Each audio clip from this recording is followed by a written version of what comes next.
Salam sehat, sehat itu investasi, ayo kita hidup sehat. Halo pemirsa TVRI, senang sekali saya Stevi Mardiani Maruru bisa kembali menjumpai pemirsa lewat program acara Ruang Kesehatan. Nah, di Ruang Kesehatan kita kali ini kita akan membahas tentang cedera olahraga. Nah, untuk itu saya tidak sendiri, saya ditemani oleh narasumber yang tentunya luar biasa dan berkompeten di bidangnya. Saya sebut nama beliau, Dr. Ucok Hasian, MPD. Mari kita sapa beliau.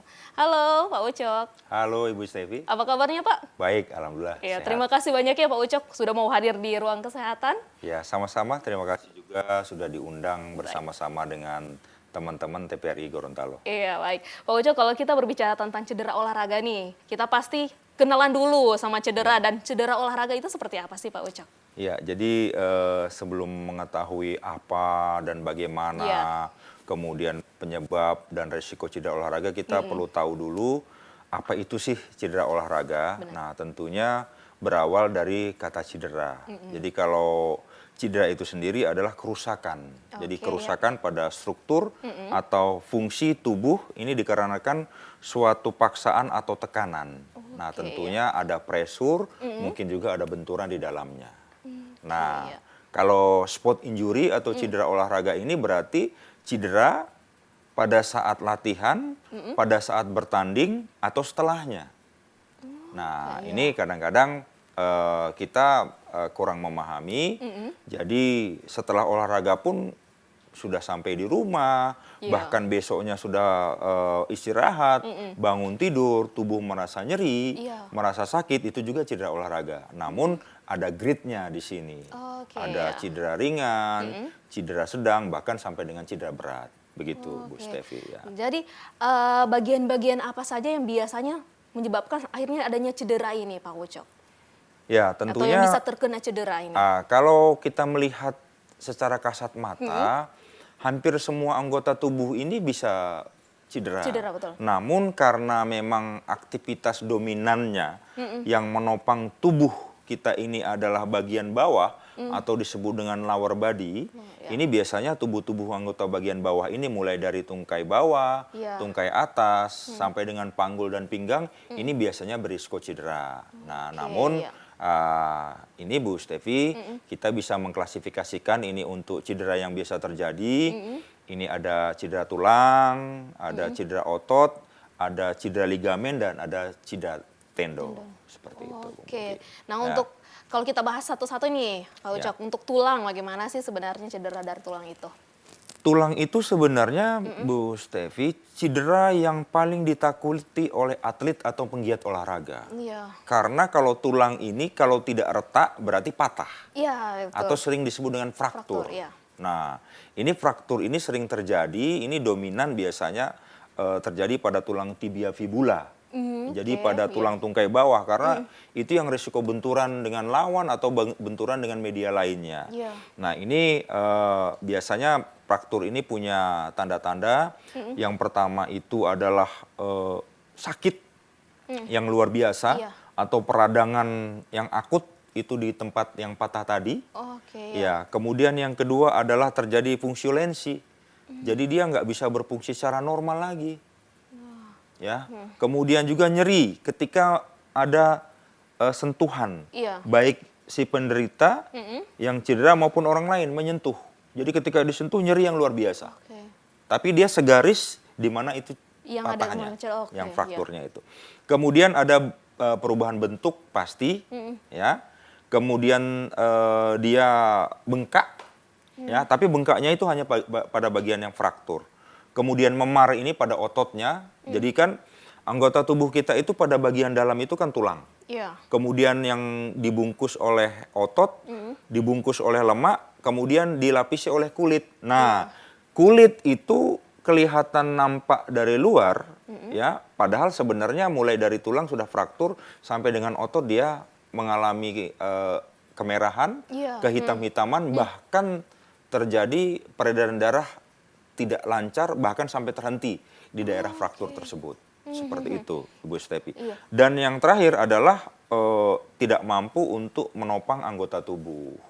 Karena memang ibarat sambungan, dia sambungannya lepas. Jadi sudah tidak terjadi lagi interaksi antara yang lepas dan dari yang satu dengan yang lainnya seperti itu. Oke, Ya. iya karena biasanya begitu ada terjadi fraktur tadi patahan, biasanya orang atau masyarakat atau pemirsa langsung buru-buru untuk diurut. Ya. Nah itu kan biasa seperti itu, Ya. alhasil bukan tambah sembuh malah tambah parah Ya. kan Pak.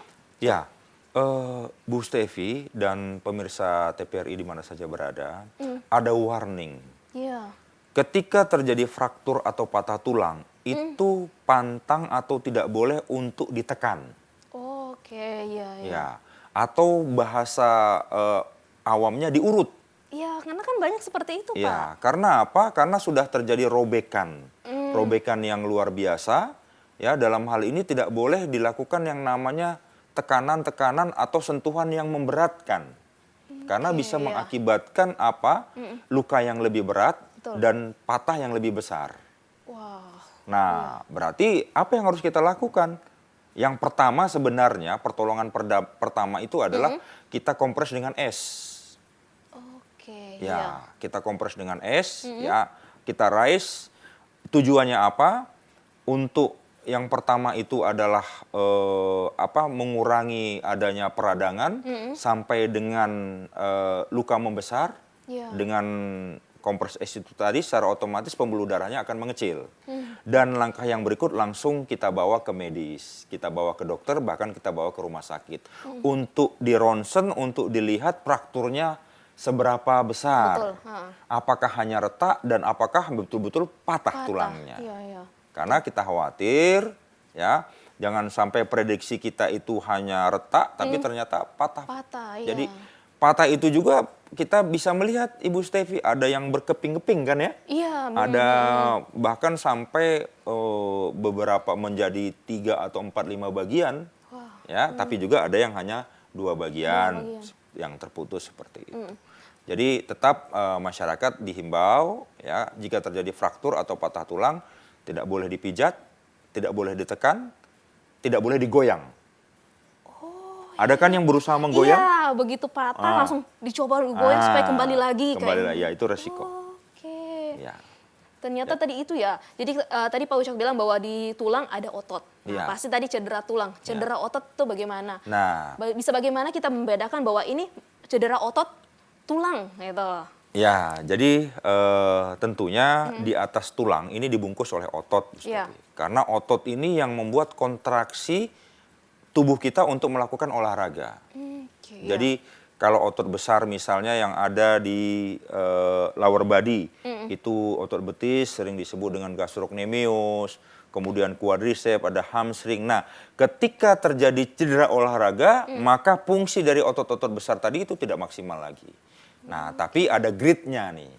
Ada grade-nya sering kita sebut dengan istilah strain. Strain, oke. Ada strain tingkat 1, tingkat 2, dan tingkat 3. Kalau tingkat 1 ini masih lecet lah, seperti itu ya. Tingkat 2 ada robekan, tapi robekannya belum serius. Tapi kalau tingkat 3, Iya. ini sudah terjadi robekan yang dalam. Bahkan sampai putus ototnya. Wow. Nah, ini yang membutuhkan tindakan medis ya, sampai dengan pembedahan.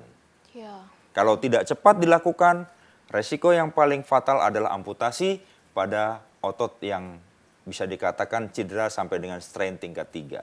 Seperti itu, Bu. Jadi perlu diperhatikan pemirsa juga bahwa pemilihan olahraga jangan sampai terjadi cedera otot yang tadi seperti Pak Ucok bilang ya, ada tingkatannya, ada strainnya dari pertama, kedua, dan ketiga. Bisa tidak seseorang olahraga dia hanya masuk dalam strain yang tingkat pertama, tiba-tiba hanya Anda melakukan penanganan atau pencegahan yang salah, akhirnya dia berpindah jadi yang tingkat 3. Nah, ini begini.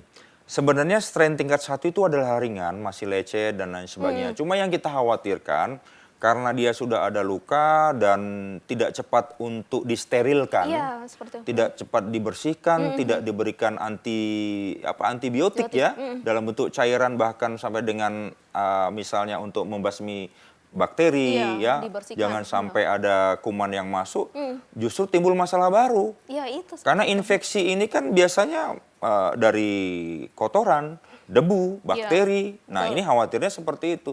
Sehingga tetap harus dilakukan penanganan yang serius. Jadi luka itu dibersihkan, kemudian mungkin dikasih betadin, antibiotik, ditutup.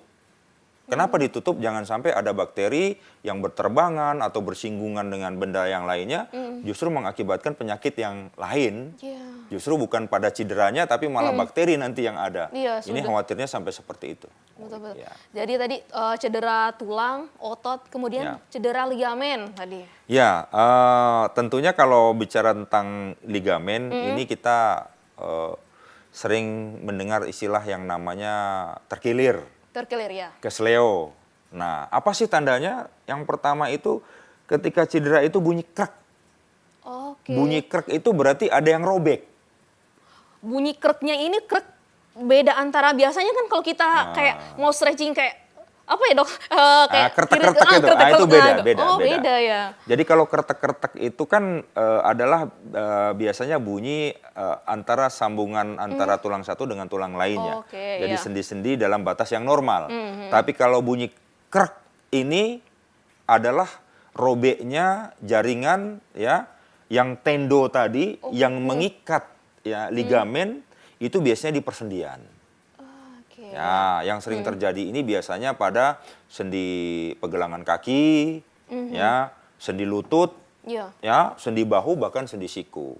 Nah, semuanya beresiko ya ketika tadi di dalam istilah sport medicine ada namanya ROM. Room ya. Ya, range of movement. Dia apa? Sendi itu Ibu Stepi punya batas ruang untuk bergerak. Oke. Kayak misalnya pergelangan kaki, ketika dia hanya mampu bergerak misalnya 45 derajat, tiba-tiba karena menginjak yang salah, masuk lubang, akhirnya dia dipaksa untuk Iya. bergerak 180 derajat, maka robeklah ligamen dan tendo tadi. Nah, ini bahkan bisa sampai putus tinduk Achillesnya, maka atlet tersebut tidak bisa melakukan aktivitas olahraga lagi. Itu. Jadi Ibu Stepi ini kita harus perhatikan. Nah, bagaimana sih menghindari risiko yang saya sampaikan tadi? Yang pertama adalah kita lihat pengelolaan kelas dulu. Jangan oke. lakukan olahraga di lapangan yang tidak rata, apalagi berlubang-lubang, Iya, iya. ya kan? Atau misalnya ada batu, ada kerikil yang licin, ini kan bisa terjadi fraktur. Iya, fraktur ya. Ya, bukan bahkan sampai cedera Ligamen, tendo, ligamen tadi. Kemudian yang berikut adalah jangan melupakan yang namanya stretching Oke. atau pemanasan. Pemanasan. Karena stretching ini sama dengan karet. Jadi karet kalau mengikat itu kita ulur, Iya. ya kan, maka dia akan elastis. Tapi kalau dia kaku, masih dalam batas yang normal, dia tidak elastis. Betul. Jadi sendi yang elastis itu menurunkan risiko cedera, meningkatkan penampilan. Baik, baik, kita akan lanjutkan lagi perbincangan kita. Pemirsa jangan kemana-mana, tetap bersama kami di Ruang Kesehatan.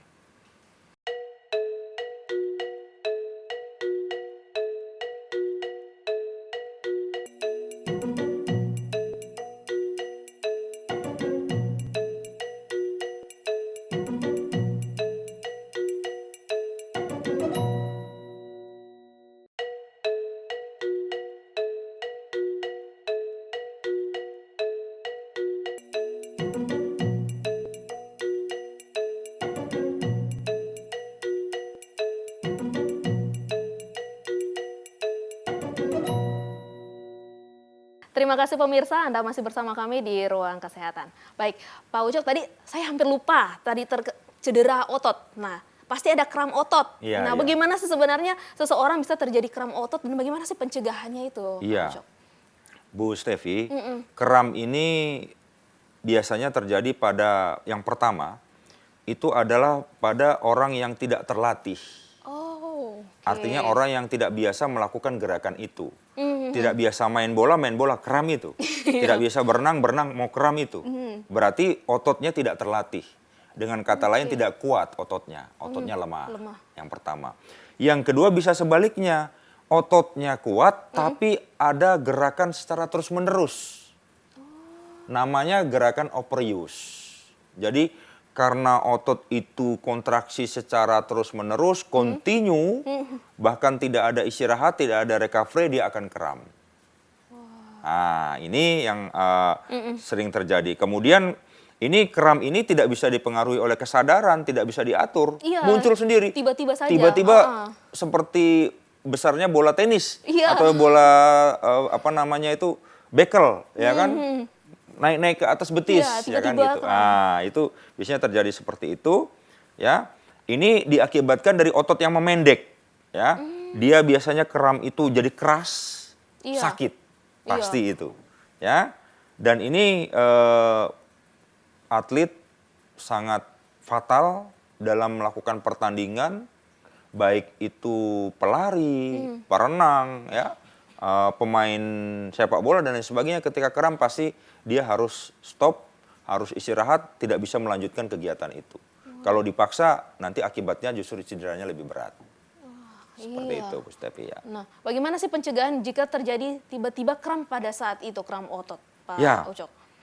Karena banyak dari kita pasti begitu kram kita langsung menekan daerah Ya. yang kram itu. Ya, jadi yang pertama ketika terjadi kram itu adalah ya kita melakukan yang namanya shaking, kita goyang pada bagian kram itu, tidak boleh ditekan. Oke, jadi ini salah sebenarnya, bukan ditekan tetapi di Shaking, saja. shaking, Oke. ya. Jadi kita applause itu kita dorong, ya, Itu agar dorongannya ke atas apa ke bawah? Biasanya kan terjadi di Iya. bagian betis kan, Pak Iya. Ucok. Itu apa kita ke atas? ke atau bawah. Kita kembalikan ke ke posisi bawah. semula, karena Oke. kram itu pasti dia kayak bolanya itu naik ke atas. Iya, benar. Nah, itu kita dorong ke bawah, kita normalkan, kita rilekkan. Tidak boleh ditekan. Jadi jangan benjolan bulat itu kita tekan. Iya, biasanya kan mau Iya. ditekan, supaya tidak Tidak benjol boleh. lagi. Oh. Ya, itu kita lakukan applause, kemudian kita shaking, dan kita kompres dengan air hangat. Wah, jadi berbeda dengan tadi yang cedera tulang yang harus kita kompres dengan air es, ya. ini harus dikompres dengan air hangat. Ya, karena beda tujuannya. Karena kalau luka tadi itu adalah untuk membuat peredaran darah menjadi mengecil, Betul. ya kan? Kemudian kalau kram ini kan justru kita bagaimana caranya darahnya supaya lancar. Oh iya, Jadi benar. darah untuk lancar itu perlu panas. Perlu yang namanya shaking. Nah, tapi kalau luka kita dinginkan supaya darahnya tidak banyak keluar. Nah, ini harus terbalik seperti itu. Ustaz. Oke, ya. Jadi setelah itu bagaimana lagi, Pak? Setelah di shaking kemudian dikompres. Kita stretching. Jadi kalau kram betis tadi kita suruh baring, Iya. kemudian kita luruskan lututnya, kemudian ujung kakinya kita dorong. Oke, Ya, ya. kita dorong agar terjadi yang namanya reposisi. Gastrocnemiusnya turun kembali. Kalau sudah turun, shaking kembali, kita istirahatkan atau sering kita sebut dengan recovery. Kita ketika sudah terjadi normal kembali, baru bisa melanjutkan aktivitas seperti semula. Oke, itu butuh durasi berapa waktu begitu setelah melakukan penanganan terhadap kram otot bisa lakukan lagi olahraga? Setiap orang berbeda-beda adaptasinya. Oke, iya. Ada yang cepat, ada yang lambat. Jadi atlet yang terlatih itu lebih cepat untuk kembali normal ataupun berfungsi secara normal lagi. Iya. Tapi yang tidak terlatih, wah bahkan sampai 1 jam baru normal lagi. Biasanya kan tetap masih bekas-bekas Iya. dari itu ya. Tapi kalau terlatih 5-10 menit normal kembali. Oke, jadi tergantung dari Tingkat bagaimana keterlatihan Jadi stretching juga ini perlu ya? harus. Untuk durasi stretching ini berapa harusnya? Ya, sebenarnya stretching dengan pemanasan ini beda. Oke, karena biasa saya dan pemirsa di rumah mungkin stretching dan pemanasan ini kayaknya sama gitu. Ya. Ternyata beda. Jadi stretching ini adalah mengulur otot dan sendi. Otot yang kaku itu kita ulur. Jadi yang tadinya masih kaku kita regangkan. Oke, ya. Persendian yang tadinya masih mengikat kuat, ya tendo, ligamennya kita ulur, kita stretch supaya elastisitas sendinya bergeraknya secara normal, ya kan? Nah, kalau pemanasan itu yang pertama itu fungsinya adalah menaikkan suhu tubuh. Berapa persen? 10% lah. Yang kedua agar apa? Ya, kondisi organisme tubuh kita itu masuk ke kondisi latihan. Oh iya, memang sudah siap untuk latihan. Iya. Oke. Sama kalau kita misalnya mandi, tidak boleh kan langsung di air yang dingin. Ya, mungkin kita siram dari bawah dulu agar adaptasi, kemudian kaki lama-lama naik ke anggota tubuh bagian atas, baru sampai ke kepala. Nah, adaptasi ini sangat kita butuhkan ya sebelum atlet ataupun penggiat olahraga melakukan cabang olahraga yang sesungguhnya. Jadi pemanasanlah untuk meningkatkan suhu tubuh, masukkan ke suhu tubuh ke kondisi latihan agar adaptasi terhadap kondisi latihan. Tidak boleh kaget. Oh iya. Jadi yang berikut adalah meningkatkan detak jantung. Wah, iya. Detak jantung ini biasanya orang dengan sudah terlalu fokusir untuk Ya. olahraga, akhirnya dia picu yang tadi berlebihan yang seperti Pak Ucok Ya. bilang itu, akhirnya dia tidak memperhatikan detak jantungnya itu. Nah, jadi memang ada detak jantung istirahat, ada detak jantung pemanasan, Iya. ada detak jantung latihan. Nah, Oke, beda-beda. iya, Nah, detak jantung pemanasan itu meningkat sampai dengan 10% lah. Jadi kalau detak jantung normal istirahat ini kurang lebih 80 denyut per menit. Jadi Oke. tuk tuk tuk 80 per 1 menit, Per menit, 80 kali. Nah, kalau pemanasan itu sekitar 90 sampai 100. Oh, jadi mulai ada peningkatan. Nah, ada peningkatan. Iya. Jadi kalau detak jantung masih lambat juga, melakukan aktivitas olahraga yang berat itu juga tidak boleh. Kaget dia, resiko. Nah, ada detak jantung latihan. Detak jantung latihan bagaimana? Tujuan latihannya apa dulu? Disesuaikan, ringankah, sedangkah, beratkah. Tapi ada yang detak jantung maksimal. Wah, bagaimana itu olahraga? Nah, detak jantung maksimal ini sebenarnya kita bisa hitung, Iya. ya, bisa kita hitung dengan rumus ilmiah sebenarnya 220 dikurangi umur. Jadi Ibu Stevi umurnya berapa? 35. 35. Berarti 220 dikurangi 35, 100 berapa? 85. Nah, 185 kali per menit Ibu Stevi sudah tidak boleh ngapa-ngapain, harus stop, istirahat, tidur baring, ambil napas. Oh, jadi begitu sudah sampai 185, saya harus Stop. istirahat Ya. dan tidak apa-apa berbaring. Iya, relax, Oh, relax. Oke. Boleh duduk, boleh juga berjalan tapi santai, tapi tidak boleh melakukan aktivitas lagi yang berat. Nah, makanya iya, iya. sekarang kan kita itu ada jam ini ya, smartwatch ya. Iya, sekarang banyak orang Ada pakai polar, itu. dia bisa ngontrol. Berapa detak jantungnya sekarang? Ingat, maksimal itu berarti 220 kurangi umur, nggak bisa ngapa-ngapain lagi. Oke, itu memang sudah batas, sudah tidak boleh lagi melakukan. Nggak boleh bergerak lagi. Oh iya. Nah, untuk aktivitas-aktivitas olahraga yang kebugaran sifatnya ya, itu detak jantungnya kurang lebih 60 sampai 70% dari detak jantung maksimal tadi.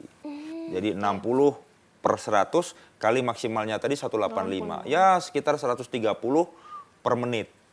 Kita kontrol. Oh, saya sudah 160 nih, saya kurangi kecepatan lari saya. Oh, saya 110 tambah kecepatannya. Jadi jangan sampai jam polar ataupun smartwatch ini hanya sebagai action aja. Iya, ternyata itu berfungsi juga Berfungsi. untuk mengontrol. Iya, betul. Bukan hanya mengatur pace kecepatan lari, tapi juga adalah mengatur irama detak jantung. Ini yang paling penting sebenarnya. Iya, karena banyak juga nih Pak Ucok, banyak atlet atau bahkan yang olahraga yang tiba-tiba akhirnya meninggal di tempat begitu melakukan olahraga. Iya. Karena itu tadi ya detak jantung. Iya, memang terutama untuk lansia, untuk orang-orang yang sudah tua nih, Iya. perlu mengontrol untuk mengurangi olahraga yang kompetitif. Biasanya olahraga kompetitif ini dia lupa karena harus menang, Iya. ya kan? Maka capek ini lelah tidak terasa. Padahal sebenarnya detak jantungnya udah maksimal. Iya. Harusnya dia off ini, istirahat nih, recovery, minum, duduk. Tapi karena dia pengen menang, Iya. bola yang harusnya tidak bisa diambil, maka dia sering tersungkur jatuh di lapangan. Di lapangan tenis, lapangan bulu tangkis. Nah, apalagi teman-teman yang Basket. mainnya ini juga umurnya lebih muda dari dia. Nah, ini harus tahu diri nih, teman-teman yang sudah lansia. Berolahragalah dengan yang seumuran. Iya, supaya bisa tahu ya. Bisa bersekelas lah. Sekelas ya. Khawatirnya apa? Kita ngikuti yang muda, yang detak jantung maksimalnya masih tinggi, boleh. Kita detak jantungnya tidak boleh tinggi lagi. Resiko kematian. Ya, itu yang paling parah sebenarnya Ya. dari cedera itu. Karena Ya. banyak orang yang pengen olahraga tiba-tiba, dia tiba-tiba meninggal karena main ini, olahraga ini. Nah, itu yang ditakutkan biasa beberapa, mungkin pemirsa di rumah, saya mau olahraga tapi kayaknya berisiko. Akhirnya dia tidak melakukan olahraga karena ketakutan-ketakutan Ya. seperti itu. Sebenarnya olahraga itu bisa kita lakukan, bisa kita kontrol, Iya. ya. Ketika dimulai dengan olahraga yang paling ringan terlebih dahulu. Oke. Ya, lambat laun, semakin lama super kompensasi. Nah, kita tetap mengontrol. Kalau olahraga itu berat, berarti tidak boleh lama. Iya. Tapi kalau olahraga olahraga itu ringan, waktunya boleh lama. Jadi Lama tidaknya yang berat ini berapa sih, Pak? ya, kalau intensitas itu berat, ya ini tidak diperkenankan lagi untuk lansia. Lansia itu hanya ringan sampai sedang. Sedangnya berapa detak jantungnya tidak boleh lebih daripada 130 per menit. Oke, ya, ya. Ya, makanya jam smartwatch Smartwatch itu bukan hanya sebagai Gaya-gayaan, aksesoris, iya. gaya-gayaan untuk kontrol. Iya. Itu yang paling penting. Nah, jadi memang ketika tidak bisa dengan smartwatch, kita bisa menghitung detak jantung kita, 10 detik kalikan 6, dapat berapa. Oh, oke, iya. Nah, atau tadi kita diciptakan oleh Tuhan ini ada namanya adalah warning, kontrol, atau alarm. Kalau memang kita sudah terengah-engah, Iya. berarti stop. Stop, berhenti ya. Kontrol, berarti detak jantung itu seirama dengan nafas. Kalau detak jantung cepat berarti napas juga terengah-engah. Tidak mungkin detak jantung lambat, napas terengah-engah. Itu satu kesatuan yang tidak bisa dipisahkan. Kita tidak perlu meraba detak jantung, kalau udah terengah-engah, itu pasti pacu jantung cepat. Jadi sudah ada alarm tersendiri untuk kita ya. Ya, Pak Ujo. sehingga terutama untuk yang lansia, stop, istirahat ketika terengah-engah, dan dianggap sudah tidak bisa melakukan aktivitas olahraga lagi, harus segera istirahat, recovery. Wow, ya. Jadi ini kalau kita membahas lagi tentang cedera, pasti ada faktor-faktor nih, Ya. Pak Ucok, yang perlu kita perhatikan sehingga penyebab terjadinya cedera ini. Sebenarnya Ya. faktor-faktor apa saja sih sebenarnya, Pak Ucok? Baik, jadi Ibu Stevi, kalau kita melihat faktor, tentunya banyak faktor cedera ini. Betul. Tapi kita klasifikasikan, ada faktor dari dalam dan ada juga faktor dari luar. Oke. Ya, seperti itu. Faktor dari dalam itu yang pertama adalah kesalahan teknik. Kesalahan teknik. Semua cabang olahraga itu punya teknik dalam melakukan gerakan itu. Tidak boleh asal-asal. Oke, jadi pentingnya sekali untuk ada coach atau pelatih. Betul. Bukan hanya serta-merta mau olahraga tanpa butuh pelatih, hanya lihat tutorial saja, ternyata harus ada memang ada pelatih. Betul. Itu gunanya salah satu adalah untuk memperbaiki teknik yang salah, kemudian memberikan contoh teknik yang baik. Iya, betul. Ya, karena biasanya kalau kita hanya nonton YouTube itu kan nggak jelas tuh. Iya. Ya, sehingga Bu Stevi kita perlu memperhatikan yang namanya teknik. Misalnya berlari, ya kan? Berlari itu tidak boleh mendarat dengan ujung sepatu. Oh, oke. Karena itu hanya boleh dilakukan untuk sprinter, pelari jarak pendek. Jadi kalau untuk para runner-runner itu, Iya. yang lari menengah, jauh itu harus mendarat dengan telapak kaki tumit Tumit. terlebih dulu. Menggelinding dia, seperti roda. Tidak boleh dia mendarat dengan ujung. Ujung kan. Oh, Karena oke. pasti mengakibatkan cedera.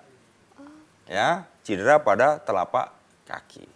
Oh, ternyata ada tekniknya. Ya, untuk berlari pun ada tekniknya. Ya kan? Kalau runner-runner ataupun sekarang kita sering melihat ada klub-klub lari. Iya, banyak sekarang. Ya, itu tidak boleh mengangkat tungkai yang tinggi. Dia hanya mengangkat tungkai itu pendek, tapi langkahnya panjang. Oke, saya pernah dengar nih Pak Ucok, untuk jarak lari, Ya. untuk 5K, 10K itu ternyata ada cara dalam berlari. Ya. Itu bagaimana sih Pak? Ya, sebenarnya tadi saya sampaikan teknik lari jarak pendek itu beda dengan lari jarak jauh. Kalau lari jarak jauh itu memang kita berusaha untuk mengurangi benturan. Oke. Mengurangi benturan yang bersuara keras di lantai atau di jalan. Jalan. Karena apa? Resiko cedera bahkan sampai trauma pada telapak kaki itu akan tinggi ketika benturannya keras dengan jalan atau area yang kita injak. Tapi kalau sprinter itu justru kita melakukan gerakan powerful untuk menghasilkan kecepatan yang tinggi. Seperti itu. Jadi ada perbedaan antara lari jarak pendek, menengah, dan lari jarak jauh. Makanya yang faktor dari dalam yang pertama itu adalah kesalahan teknik. Oke. Ya. Yang kedua usia. Oke, kita tahan dulu. Yang kedua bagaimana pemirsa? Jangan kemana-mana, tetap bersama kami di Ruang Kesehatan.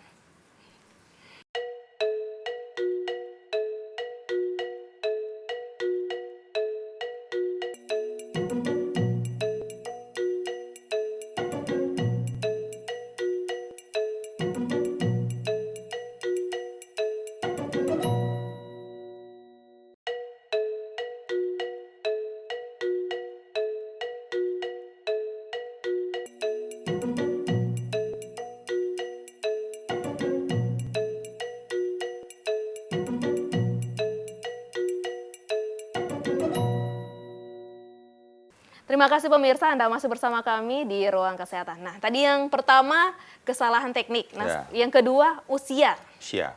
Baik, dari segi usia tentunya tadi saya sampaikan ada batasan. Batasan kalau kita melihat ini adalah intensitas dan volume latihan. Iya. Jadi intensitas untuk lansia terutama ini tidak boleh tinggi. Tingginya berapa? Ini biasanya di atas 80%. Udah nggak boleh lagi. Bolehnya berapa? Hanya intensitas rendah sampai sedang. Ya. Berapa sih? Berarti kurang lebih antara 40 sampai 80%. Ngitungnya bagaimana? Tadi kalau punya polar berarti pakai detak jantung. Kalau tidak berarti kita melihat daripada frekuensi nafas. Ya kan? Ya. Sama antara frekuensi nafas dengan detak jantung itu biasanya sama. Tetap maksimalnya berapa? Kita kembali tadi ke rumus awal. 220 dikurangi umur. Ya kan? Jadi tidak bolehlah kalau sudah lansia itu detak jantungnya misalnya usianya 50, dia harusnya maksimalnya itu 170, dia melakukan sampai dengan 172, 173 pasti akan terjadi kematian. Fatal. Okay. Berapa yang paling bagus? Berarti 60%-nya misalnya kalau intensitas sedang sekitar 120 sampai 130 per menit. Kontrol lagi polarnya, kontrol lagi smart mode-nya. Atau bisa kita lihat 10 detik itu berapa kali denyut jantungnya. Ya, kita kalikan 6 berarti 1 menit. Iya. Ya. Kalau sudah 130 enjoy olahraganya. Ya. Kalau sudah 140 stop recovery. Nah, tapi satu tadi, ketika ini tidak ada alat pengontrol secara ilmiah, alamiahnya bagaimana? Itu adalah kelelahan. Ketika sudah merasa lelah sekali, ngos-ngosan, berarti harus stop. Recovery, jangan lanjutkan aktivitas olahraganya. Itu untuk usia. Nah, lansia, kemudian yang kedua adalah untuk anak usia dini. Atau anak yang bisa kita katakan umur masih tingkat sekolah. Ini juga kita perlu kontrol, karena biasanya mereka itu yang ada itu mengedepankan emosi. Iya, Ya kan? Melihat Karena- temannya akhirnya mereka ikut-ikutan. Karena tidak mau kalah, Ya. apalagi olahraga yang kompetitif, akhirnya merasa tidak mau tersaingi, emosi yang dikedepankan akhirnya apa? Sudah terlalu lelah dipaksakan. Iya. Ya, ini resiko juga ya cedera sampai dengan kematian. Yang ketiga adalah kurangnya pemanasan. Tadi sudah saya sampaikan. Suhu tubuh harus meningkat kurang lebih 10%. Ya kan? Harus masuk ke kondisi latihan. Iya. Otot harus elastis, sendi harus elastis, jangan lupa melakukan stretching atau peregangan. Sebelum dan setelah olahraga. Oke, makanya di olahraga itu ada istilah pemanasan, inti, Pendinginan. dan pendinginan ya. Ya. Oke. Ya, kalau pendinginan atau cooling down ini sangat penting, karena kalau kita lihat dari grafik sebenarnya, ini parabol kalau kita lihat dari detak jantung ini. Iya. Jadi pemanasan itu kalau misalnya detak jantung kita 90, kemudian kita melakukan aktivitas olahraga itu detak jantung 140, kembali pendinginan itu nanti harus kembali ke 90. Oh. Tidak boleh pendinginan itu di 100 sudah kita pulang ke rumah, tidak boleh. Jadi kita masuk tadi itu di stretching ya, mendekati pemanasan itu berapa detak jantung, ketika sebelum pulang detak jantung harus kembali seperti semula. Jadi parabolnya itu harus seimbang, harus simetris dia. Jadi jangan habis pemanasan, main bola, ambil baju, ambil handuk, minum, pulang, naik motor. Kita belum cooling down. Detak jantung masih 120. Ini resiko bisa jatuh di jalan. Oke, iya. Karena banyak seperti itu. Tiba-tiba mau harus buru-buru pulang, Iya. tidak cooling down. Tidak akhirnya, boleh. Wah. Tetap cooling down harus dilakukan, tujuannya adalah untuk pemulihan ke kondisi awal. Oke, iya. Ya, itu. Kemudian yang berikut adalah gerakan yang ekstrim. Tadi saya katakan sendi itu punya punya batasan ruang gerak. Tidak boleh kita, kalau misalnya bahu ini tadi saya katakan misalnya 180 derajat, jangan dipaksa 190. Ini pasti cedera. Harus robek, pasti robek. Ya, tidak boleh yang namanya terjadi gerakan yang ekstrim, benturan yang keras, atau misalnya bisa dikatakan kalau main sepak bola ini kan ada yang namanya melompat ya. Iya. Nah, landingnya itu lututnya kan harus ditekuk. Iya. Atau smash dalam bola voli itu kan landingnya harus ditekuk, tapi tiba-tiba tegak seperti ini. Ini pasti ekstrim gerakannya, cedera panggul, bahkan cedera lutut sampai dengan cedera pergelangan kaki. Oh iya. Nah, ini harus diperhatikan juga. Kemudian istirahat yang cukup, ya. Jadi kita mengenal istilah fit, frekuensi, intensity, time. Oke. Jadi ya. ya kita harus memberlakukan itu. Kemudian berolahragalah dengan menggunakan program yang benar, jangan asal-asalan. Iya. Karena setiap olahraga itu pasti punya tujuan. Biasanya Setiap kan takutnya tujuan. hanya ikut-ikutan. Ya gitu FOMO, ikut-ikutan nih semua kepada ini saya ikut. Ternyata harus ada tujuan. Ada dalam tujuan. pelatihan. Tujuannya itu beda-beda. Ada olahraga untuk prestasi, ada olahraga untuk kebugaran, dan olahraga untuk rekreasi. Oh, ternyata ada pembedanya juga ya program itu. Nah, kemudian juga yang berikut ketidakseimbangan otot. Semua otot kita kuatkan. Tidak boleh kita hanya menguatkan otot lokal. Khawatirnya apa? Ya kan? Ketika tidak seimbangnya kekuatan otot, maka tubuh kita dalam kondisi yang labil, tidak stabil. Tidak stabil ketika kita lari, berarti kita bisa jatuh, kesleo. Ketika lompat, landingnya kita bisa jatuh. Ketika kita memukul, mungkin nanti tidak seimbang. Akhirnya bisa terjadi yang namanya terkilir atau kesleo, seperti itu. Kemudian dari segi anatomi, kita memperhatikan juga bahwasanya ada yang namanya antropometri. Ya, oke. Ya, tidak semua cabang olahraga cocok buat kita. Nah, di sini yang tahu sebenarnya kita dan teman, kita komunikasi dengan postur tubuh misalnya kayak 100 kg, ya kan? Apakah cocok untuk lari, ya kan? Tidak cocok. Apa yang cocok? Jalan.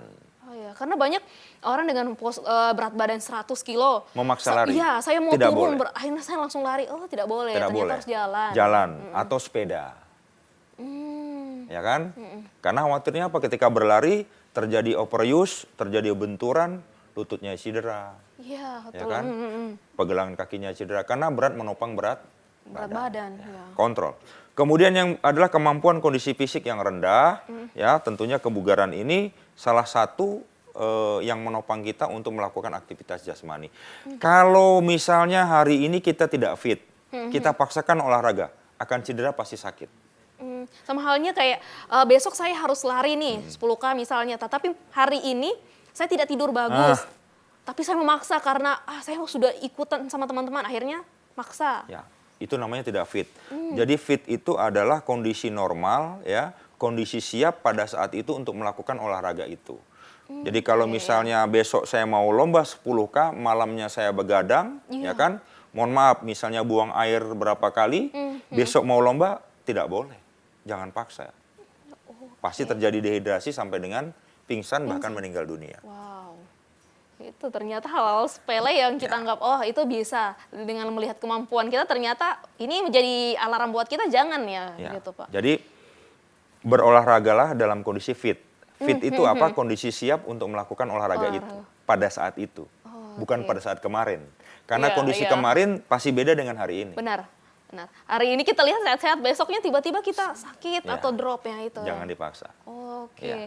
Nah, tadi faktor dalam. Nah, faktor luar bagaimana sih Pak Ucap? Faktor luar ini tentunya kita harus melihat yang pertama adalah kondisi lapangan. Kalau licin, ya jangan dipaksakan untuk olahraga dong. Jangan dipaksakan main bola. Kalau jalannya berlubang atau tidak rata, jangan paksakan lari yang cepat. Ya kan? Ini kondisi lapangan. Yang kedua perlengkapan. Makanya di setiap olahraga itu punya pakaian yang beda-beda. Kalau jogging ada sepatu cats yang ringan namanya. Kalau main bola ada sepatu pool, sepatu game. Kalau ada sepatu tenis ada nama khusus sepatu tenis untuk main tenis. Sepatu badminton khusus untuk badminton. Sepatu basket ada yang insulnya ada yang ketebalannya lebih tinggi dibanding sepatu lainnya. Oh, ternyata pemilihan sepatu juga ini perlu diperhatikan karena bagi pemula ataupun yang mau olahraga akhirnya mereka memakai sepatu cats yang biasa, sneakers yang biasa untuk olahraga. Ternyata ini juga bisa salah pemilihan dari. Tetap diperhatikan dalam pemilihan sepatu itu sepatu. Yang kedua adalah perlengkapan baju, celana. Oh, oke. Ya, jadi kalau mungkin Ibu Stepi lihat tuh, pemain bola voli, ya kan, itu beda pakaiannya dengan sprinter, pelari. Para runner itu beda dengan pemain sepak bola. Iya. Itu diakibatkan dari intensitas dan volume, bahkan cuaca yang ada di sekitarnya. Tidak mungkin dong pelari maraton dia menggunakan baju yang tebal, ya kan? Iya. Tetap dia menggunakan singlet, Iya. bahkan dia menggunakan celana yang relatif pendek Iya. dan lain sebagainya, agar terjadi sirkulasi peredaran darah menjadi lancar, kemudian udara di luar juga tidak panas seperti itu, sehingga tidak terjadi yang namanya dehidrasi. Dan yang berikut terakhir adalah body contact, bela diri terutama.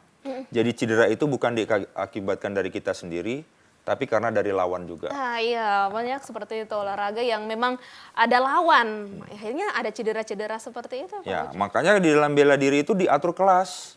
Tidak boleh kelas ringan dilawankan kelas berat, Iya. ya kan? Nah, jadi diatur kelas, diatur juga dengan tingkat kemampuan. Oke. Ada pemula, ada junior, ada senior. Jadi seberapa lama dia latihan itu diatur dari situ. Kemudian dari segi usia. Oke. Ya, jadi itu dari luar seperti itu. Jadi faktor luar. Tadi saya menarik sekali dengan faktor luar yang olahraga yang harus ada lawan. Yang seperti tadi Pak Ucok bilang bahwa harusnya tubuh kita hanya 45 derajat, tetapi begitu ada lawan ternyata dipaksa untuk langsung ke 180 derajat misalnya. Itu kan akhirnya cedera juga. Ya, gitu. itu tadi hubungannya adalah dengan room.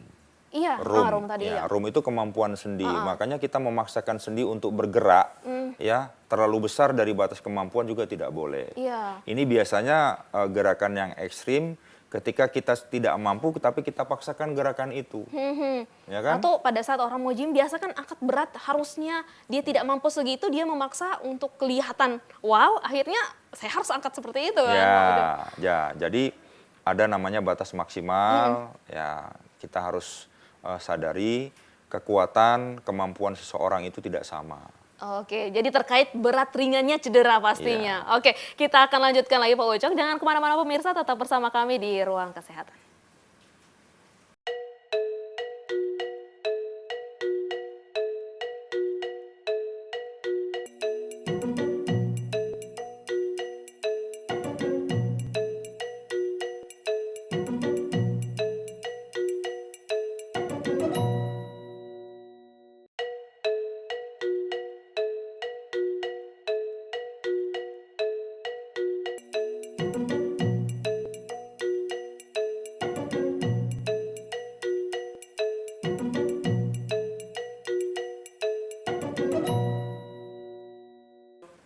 Terima kasih pemirsa, Anda masih bersama kami di Ruang Kesehatan. Nah, tadi sudah ada faktor dalam dan faktor luar Pak Ucok. Nah, untuk kategori berat ringannya cedera ini seperti apa? Bisa dikategorikan, ini kayaknya cedera ringan, berat, dan sedang.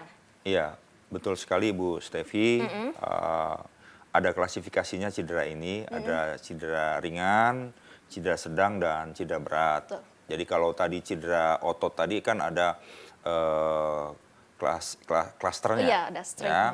Ada tingkat 1, tingkat 2, dan tingkat 3. Iya. Nah, tentunya ini hampir sama dengan berat ringannya cedera, dan ini bisa ada gejala ataupun tanda-tanda. Jadi cedera ringan itu ini cedera yang tidak diikuti oleh kerusakan pada jaringan. Jadi jaringannya nggak rusak. Iya. Ya kan? Dia bisa luka atau lecet. Kemudian cedera sedang ini ada kerusakan tapi kecil. Perasaannya hanya nyeri saja, ya, nyeri, ya. Bengkak tapi tidak besar bengkaknya. Iya. Ya. Ini biasanya strain atau sprain grade 2. Nah, cedera berat ini tadi yang kita bisa melihat bengkak yang besar. Iya. Kerusakan jaringan sampai dengan fraktur. Ya. Iya. Patah. Ya, ataupun retak pada tulang. Nah, ini Itu pasti cedera bisa berat. bersifat permanen ya pasti. Ya, Akan tapi membekas. harapan kita tepat penanganannya Iya. cepat untuk ditangani. Betul. Ya, saya khawatir teman-teman ya ketika sudah cedera berat tidak berhubungan dengan medis, ya malah berhubungan dengan dukun. Ya, akhirnya salah urut, diurut, ditekan, akhirnya parah. Saya khawatir tidak terjadi penanganan yang tepat, Betul. malah justru menambah frakturnya. Iya. Ya, menambah cederanya. Karena apa? itu biasanya, mohon maaf ya, kita sering melihat itu digoyang kalau udah fraktur, ya kan, malah ditekan, Iya. malah digeser-geser, apa nggak lebih parah itu patahnya. Nah, tapi kan kalau di medis itu biasanya di foto ronsen, dilihat bagian mana yang cedera, Betul. kemudian biasanya di gip, ya kan? Di gip itu agar tidak terjadi bergeser lagi ya. dan aman, tidak masuk bakteri atau kuman dari luar. Ya kan? Iya. Karena kalau masuk bakteri atau kuman dari luar, khawatirnya kan timbul masalah baru, Iya. infeksi dan lain sebagainya, ya kan? Bahkan menyebabkan sampai daerah yang tadinya aman Iya. itu menjadi ikut luka, membesar sampai dengan amputasi. Ini resiko. Iya. Sehingga saran saya, ketika terjadi cedera berat, ya segera berhubungan dengan medis, dengan dokter, bawa ke rumah sakit, sehingga tindakannya tepat dan cepat. Nah, untuk Ya. tanda-tanda dari inflasi atau peradangan cedera akut yang seperti berat ini tadi ya, Ya. bisa dikatakan itu bagaimana sih Pak Ustadz? Ya, sebenarnya bahasa ilmiah sih, ada istilah kalor, ya, dolor, rubor, ya, tumor. Nah, bisa kita lihat dari panas, ya, Iya. kemudian dia nyeri, kemudian dia merah, ya kan, bengkak, kemudian tidak bisa digunakan lagi. Itu tingkatannya. Jadi dari panas dulu, kita sentuh, kok panas? Lebih tinggi panasnya. Iya. Nah, berarti terjadi nyeri, sakit, ya, bahkan memerah. Jadi tadi kalau kita melihat di kulit itu misalnya pada hamstring itu timbul warna hitam kemerah-merahan dan kehitam-hitaman. Iya, biasa Nah, ada itu berarti ada serabut otot, serabut saraf yang putus di dalamnya. Berarti jangan dilanjutkan aktivitas di daerah itu, kita istirahatkan dengan pengobatan dan reposisi yang tepat. Oke. Nah, pengobatannya yang seperti tadi, Iya. yang dikompres atau Itu tidak? adalah penanganan awal. Oke. Hanya penanganan awal tadi dengan ACE. Tapi berikutnya sudah medis yang bekerja. Oke, jadi karena harus dia udah konsultasikan cedera terlebih berat. Nah, tapi ingat, ini kepada para atlet ini. Ini karena atlet ini, jangankan satu hari, jangankan satu Iya. minggu, satu hari tidak latihan terjadi penurunan prestasi. Iya, Nah, betul. jadi kalau cedera lower body, upper body-nya tetap dilatihkan. Oh, begitu ya. Ya, jangan misalnya cederanya tangan, kakinya istirahat juga. Ngapain? Kalau tangan berarti ya tungkai bawahnya harus dilatihkan. Kalau cederanya tungkai bawah, tangan latihan. Dengan duduk seperti ini, kalau main tenis, main dengan duduk. Jangan sampai semuanya lemah. Iya, begitu cedera dia hanya berbaring Tidur, saja, tunggu. Iya. tidak boleh. Oke, jadi tetap bergerak, di Bergerak, mana dia tapi di luar dari yang sakit. Sakit. Kalau cederanya itu tendo Achilles, ya kan? iya. Lututnya kan nggak cedera, dia bisa leg extension, Oke, bisa iya. double leg curl, ya kan? Iya. Nah, dia bisa passing, Oke, jadi Ya. bisa bergerak, tetap bisa bergerak, bergerak. tapi jangan di daerah yang cedera. Wah, jadi jangan hanya diam, tetapi tetap bergerak supaya tidak terjadi, Tidak terjadi penurunan prestasi. Itu, wow, ternyata ini susah gampang juga olahraga Ya. ya. Bukan hanya olahraga saja ini bergerak. Oke, yang penting kita sudah asal bergerak 30-20 menit. Ternyata harus ada juga memperhatikan Makanya hal seperti itu. di sini saya perlu menyamakan persepsi kepada teman-teman. Jadi olahraga itu kan definisinya adalah aktivitas fisik yang dilakukan punya satu tujuan tertentu. Secara terarah, terukur, dan berkesinambungan. Iya, bukan hanya yang berkesinambungan ini yang biasanya Kalau masyarakat cuma sekali-sekali bukan olahraga iya, namanya. hanya ikut-ikutan saja sekali Iya. coba kayak, aduh kayaknya badan saya sakit habis Ya. olahraga itu. Sudah akhirnya tidak ikut lagi. Ya, makanya definisi olahraga itu kita tanamkan dulu dalam jiwa kita, terarah, terukur, berkesinambungan. Itulah olahraga. Oke. Jadi bukan tiba masa, tiba akal, hanya untuk Ikut-ikutan. ngetren-ngetrenan, ikut-ikutan, malah bukan bugar yang didapat, nanti sakit yang didapat. Nah, ini juga sama halnya dengan kita harus memperhatikan kondisi tubuh kita atau penyakit yang ada dalam tubuh kita dalam Ya, pemilihan olahraga kan Pak ya, Ucok? betul. Bukan berarti kayak misalnya saya mau olahraga tetapi saya penderita diabetes. Nah, dia harus konsultasi pilih Betul. olahraga seperti apa. Betul. Makanya di kami, di sport medicine itu ada istilah namanya tes awal. Oke. Tes iya, awal itu bukan hanya kemampuan fisik, tapi juga medis. iya. Jadi dulu ketika saya masih aktif menjadi konsultan kebugaran, saya sering mendapatkan beberapa memo, rekomendasi dari beberapa dokter. Iya. misalnya penyakit jantung, ya kan? Ini ada, jadi penyakit jantung akan menyarankan intensitas latihan 40 sampai 50%. Detak jantung sekian. Iya. Aktivitasnya adalah kontinuitas cycling sepeda. Misalnya jadi aktivitas pemilihan, hanya iya. berjalan. Hati-hati. Karena jangan sampai penderita hipertensi, kemudian lagi jantung stadium 3, Oh, betul. ikut-ikut runner-runner yang latihannya sampai jam 10 malam. Iya, betul. Resiko. Betul. Nanti bukan sehat yang didapat. Iya. Malah sakitnya jadi stadium 4 jantungnya. Betul, ya. Nah, hati-hati, kenalilah penyakit kita sedini mungkin dan kita konsultasi kepada yang berkompeten untuk menentukan tujuan, arah, intensitas latihan sesuai dengan kemampuan. Wah, memang menarik sekali kalau kita berbicara tentang olahraga dan cedera. Tidak akan pernah lepas dari... Nah, terasa kita sudah di akhir acara. Pak Ucok, ada pesan-pesan buat pemirsa di rumah terkait tema kita pada saat ini, cedera Ya, olahraga. tentunya pemirsa TVRI di mana saja berada, ingin tubuhnya sehat dan bugar. Ya. Tapi yang perlu diraih pertama adalah bugar.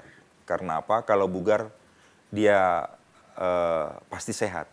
Tapi kalau orang sehat, itu belum tentu bugar. Karena apa? Definisi kebugaran adalah mampu melakukan aktivitas dalam jangka waktu yang lama tanpa mengalami kelelahan yang berarti. Oh, Ibu Stefi sehat hari ini? ya, sehat. Bugar nggak? Oke, kalau dalam presentasi 50% lah. Nah, berarti belum bisa mengukur tingkat kebugaran. Olahragalah agar mencapai status kebugaran yang ditentukan. Wah, oke, luar biasa sekali. Terima kasih ya Pak Ucok sudah mau Sama-sama. berbagi informasi kita terkait cedera olahraga. Sama-sama, Sukses Bu selalu Stefi. ya Pak Ucok ya. Amin. Ya, terima kasih pemirsa. Terima kasih juga pemirsa sudah mau bersama kami dan sudah mempantangi kita terus dalam ruang kesehatan. Saya Stefi Mardiani Maruru dan seluruh kerabat kerja yang bertugas mengucapkan terima kasih. Salam sehat, sehat itu investasi. Ayo kita hidup sehat. Salam olahraga. Salam olahraga.